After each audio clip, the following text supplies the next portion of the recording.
I'll tell you right now, don't at me about it. I don't want to hear about it.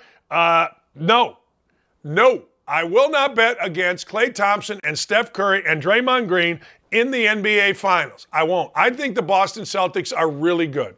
I think the Boston Celtics have this going for them. They are battle tough. They have, if they lose game one and they lose game two, you think based on what's happened, they're going to give a rat's? Hell no. They're not going to care even a little bit. When I say not even care a little bit, I mean not even a skosh, because they've already done it. They've crapped the bed at home. They've crapped the bed in big series. In the first round, they've crapped the bed. In fact, you can make the argument.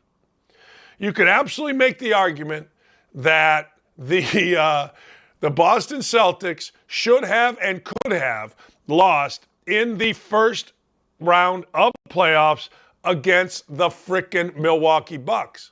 Oh, I'm sorry, against the Brooklyn Nets. You can make that argument. Remember last-second shot by Tatum? I mean, if Kyrie Irving, who, by the way, can't guard a bag of sand, could guard anybody or would care about actually winning, the Boston Celtics may not have won that first-round playoff, and now we wouldn't be talking about what a train wreck the New Jersey Nets are, the Brooklyn Nets, whatever the hell they're called. I'm telling you. I am telling you. That is the case. And if you go back and watch it as a coach, you'll see, man, Kyrie Irving's great. Give him his money. Fine, Kyrie Irving's great. Give him his money. I don't care. But what I'm telling you is this. I'm telling you, if he gave a rat's, the Celtics might not be there, but they are. I'll give you something that's a key to this series. When you first play a series and you're in your first couple games, okay, you can run some different sets. You can run some different things. You could put some actions in offensively, and you could put some things in defensively that can hurt the other team. But by game three, it's over. By game three, a play might work. A set, maybe. But by game three, you know what it's about? Who can go get buckets? That's what it's all about. And the other thing about game three, and this was told to me by a very smart NBA person. You know what the biggest difference is in playing in playoff series? The scrutiny. By game three of the NBA Finals, basically, even those people, if it's a good series, even those people that say they don't watch the NBA, they're starting to watch. Every media member across the country is paying attention. I'm actually going to tell you, every media member across the globe. You know how tied in the NBA is with China. China will be watching. Hell, everybody will be watching. I mean, let's be honest. You know, again, if you're not in war, you're not, you know what I mean? I mean, if you are a sports fan or a casual sports fan, everybody will be watching. So at the end of the day, the pressure mounts, and the pressure mounts, and the pressure mounts. And don't think for a second guys don't understand legacy. And this is where I'm interested to see how the Celtics do, because I think the Celtics have guys that are somewhat impervious to that. You saw them struggle during the season. Marcus Smart calls them all out. Next thing you know, they get pretty good.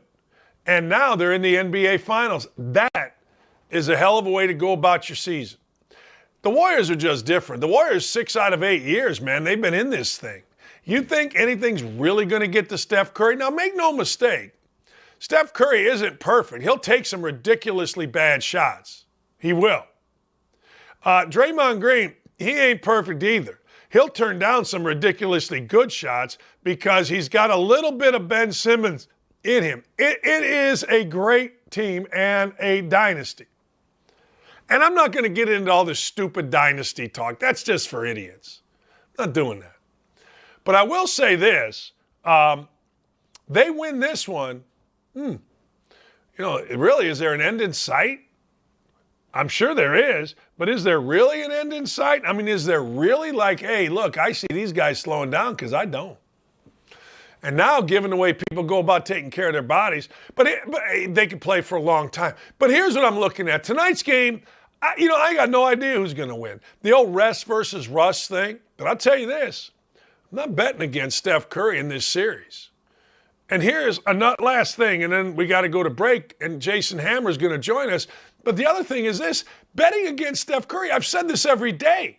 You bet against Steph Curry, and you bet against the Warriors, you are never, I don't care what the score is, you're never comfortable. I mean, we've seen so many times. 11-0 run.